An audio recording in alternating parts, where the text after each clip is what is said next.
Hello everyone, আমি বিগত 1.5 মাস ধরে কোনো ভিডিও কিছু পোস্ট করিনি। যাই হোক, আজকে ছোট একটা নীতি কথা দিয়ে শুরু করলাম। পিঁপড়ে ও ফড়িং।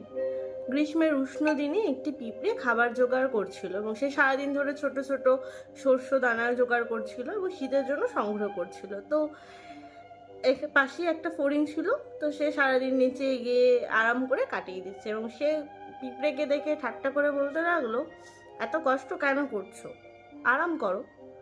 এরপরেই আসলো শীতকাল এবং শীতকালে ঠান্ডা বরফে চারপাশ জমে গেছে এবং সেই সময় ফড়িংয়ের কাছে কোনো খাবার ছিল না।